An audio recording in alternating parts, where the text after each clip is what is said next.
కనబడని రోజులు వస్తాయి, జాగ్రత్త అని చెప్పి నేను మీ అందరూ కూడా విజ్ఞప్తి చేస్తా ఉన్నాను.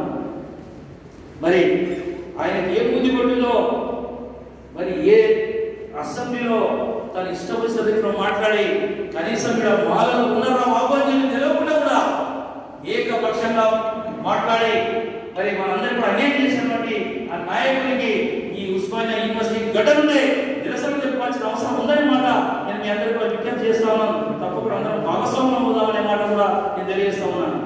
మరి మొన్న మన ఎమ్మెల్యేలు ఏమైనానండి, మన శాసనసభ్యులు ఎంతమంది ఉన్నా ఒక్కరు కూడా వ్యతిరేకంగా మాట్లాడలేదు. ఒక్కరు కూడా వ్యతిరేకంగా మాట్లాడలేదు. టీవీలో చూస్తా ఉన్నాం, లక్షలాది మంది అసెంబ్లీలో ఏం జరుగుతా ఉందండి. ఒక్క శాసనసభ్యుడు కూడా మాట్లాడలేదు. ఒక్క శాసనసభ్యుడు మాట్లాడాడు కానీ 18% రిజర్వేషన్ కావాలని కానీ అన్న చెప్పినట్టుగా 18% ఎట్లా విభజిస్తామని చెప్పి మాత్రం అడగలేదనే మాట మీ అందరూ కూడా గుర్తుపెట్టుకోవాలి. దేనికి 18%? దేనికి 20%? మన వాటా ఏంటి చెప్పండి. 18% వస్తే మన వాటా ఏంటి, 15% వస్తే మన వాటా ఏంటి, మన పిల్లల వాటా ఏంటో చెప్పని అడగలేకపోయినా ఈ శాసనసభ్యులు. అయ్యా మనమంతా శ్రద్ధం కావాలి, శ్రద్ధం కావాలి, శ్రద్ధం కావాలంటే ఊరంతా కూడా ఒక దగ్గర కలిసినాం. భిన్నాభిప్రాయాలు నాయకులు, కార్యకర్తలు, నాయకులు అందరూ కూడా ఒక దగ్గర కలిసి పర్యాటకంలో పెద్ద బహిరంగ సభ పెట్టినాం. మరి లక్షలాది మందిని తీసుకొని వచ్చినాం. ఎస్ మా శ్రద్ధ అని చెప్పినాం. రెండో మాట మాట్లాడలేదు.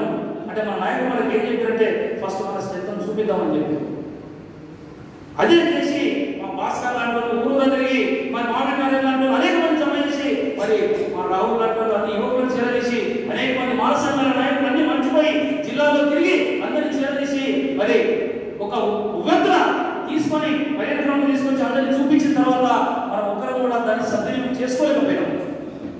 ఎస్ మరి ఈయనకు వ్యతిరేకిస్తున్నామని చెప్పి ఒక్కరు కూడా మాట్లాడలేకపోయారు. ఎంతసేపటికి మన శ్రద్ధం కావాలి, మన శ్రద్ధం కావాలని చెప్పి శ్రద్ధను చూపించాలని చెప్పి చూపించినాం.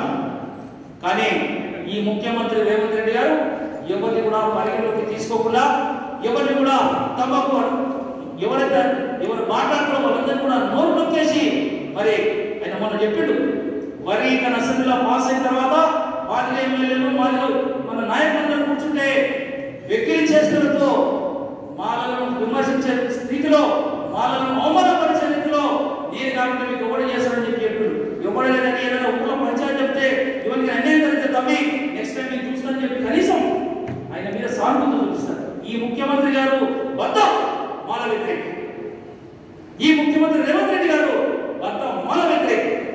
ఆయన కంట జెడ్పీటీసీ చేసినాడు, మన సోదరులు చేసినాడు. ఏం బావులంతా చేయలే, చెయ్యను బయటపడవా?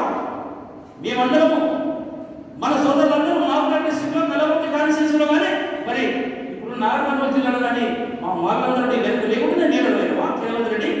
ఇది ఉస్మానియా యూనివర్సిటీ నుంచి విద్యార్థులందరూ కూడా ఇలా రేవంత్ రెడ్డి గారి నిజ స్వరూపాన్ని జిల్లాలో తెలియజేయాల్సిన అవసరం ఉన్నది.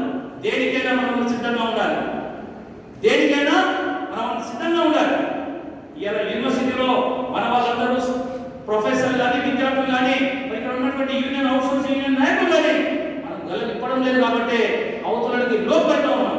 ఏమైతే ఏం చేస్తారైనా ఒక్క మాలో విద్యార్థి మీద కానీ ఒక్క మాలో యువకుడి మీద కానీ ఈ ప్రభుత్వం ఏదైనా కేసు పెట్టినాడు మొత్తం యావత్ తెలంగాణ రాష్ట్రం అంతా అట్టుడిపోయే విధంగా మనమందరూ ప్రయత్నం చేద్దాం. తప్పకుండా ఇప్పటి నుంచి మా భాస్కర్ గారి లాంటి ఆవేశమైనటువంటి స్పీచర్ ద్వారా అందరూ ప్రభావితమైనటువంటి వాళ్ళు తప్పకుండా మనం అందరూ కూడా ఎవరో వచ్చి చేసినట్టు కాదు. ఇప్పుడే మొత్తం చెప్పిండు ఏం చేయాలా ఏం చేయాలి. ఎస్ ఎవరో ముందు రావాల్సిందే.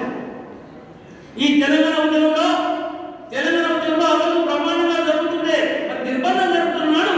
మరి మా మహేశ్వరం కాన్స్టిట్యూన్సీకి సంబంధించినటువంటి ఒక యువకుడు సిరిపురం యాదవ్ లాంటి త్యాగం చేయలేదా? సిరిపురం యాదవ్ లాంటి త్యాగం చేసింది కాబట్టి ఉస్మానియా యూనివర్సిటీ గేట్లని బద్దలు కొట్టి అందరం కూడా అక్కడ పోలేదాము. ఎస్ మనం కూడా తెగించినాడు. ఈ ముఖ్యమంత్రి గారు ఎన్నో ఉంటాడైనా ఎంతమంది భయపెట్టిస్తావు, ఎంతమంది ఎమ్మెల్యేలు భయపెట్టిస్తావు, ఎంతమంది నాయకులు భయపెట్టిస్తావు. నీ తరంగాలు ఉపయోగపడిస్తే మంత్రి పదవులు ఇస్తావు కానీ మమ్మల్ని లోపరుచుకోవాలనుకుంటే ముఖ్యమంత్రి గారు ఖబర్దార్. ఈ రాష్ట్రంలో మొదటి నుండి కూడా కాంగ్రెస్ పార్టీకి విధేయమైనటువంటి వాళ్ళే మరి మాలో ఉన్నారు. అందుకే ఇన్ని రోజులు జరుగుతున్నాం, బాధపడుతున్నాం, ఆవేదన చెందుతున్నాం. అరే ఇన్ని రోజులు మనం జెండా మోసినాం కదా, ఇన్ని రోజులు ఇందిరా గాంధీ జిల్లా నుండి ఈ దాకా మోసినాం కదా,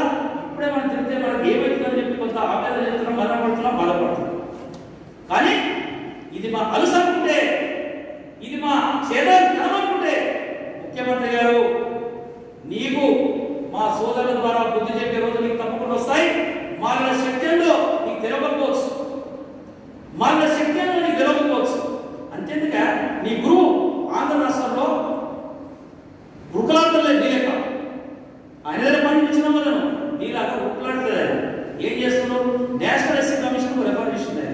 ఎమ్మెల్యేలతో మాట్లాడుతున్నాడు, ఎమ్మెల్సీలతో మాట్లాడుతున్నాడు. అది జిల్లా ఇంటి చేయాలా, రాష్ట్ర ఇంటి చేయాలా, ఇంకా తర్జన జరుగుతుంది. మరి నీకెందుకు బుద్ధి లేదు నాయన?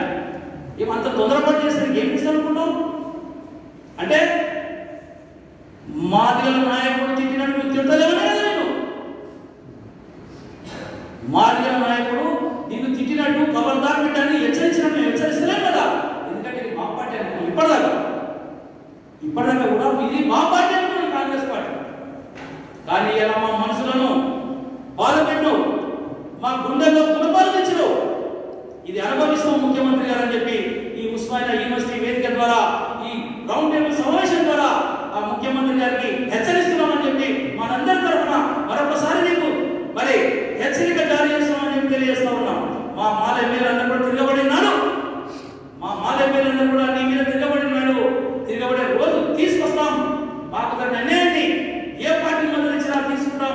ఈ పని మాత్రం తప్పకుండా ముఖ్యమంత్రి గారు మమ్మల్ని బాధ పెట్టినాడు, మా అందరి ఉసురు వస్తున్నాం కాబట్టి తప్పకుండా ఈ ఉసురు కలుగుతుంది రేవంత్ రెడ్డి గారు అని చెప్పి మీరందరూ ఒకసారి కర్తవ్యం చేస్తే బయట ప్రజలకు కూడా తెలుస్తుందని చెప్పి మీ అందరికీ విజ్ఞప్తి చేస్తా ఉన్నాం. నిజమా కాదే? ఎన్ని రోజులు అనుకుంటాం మనం?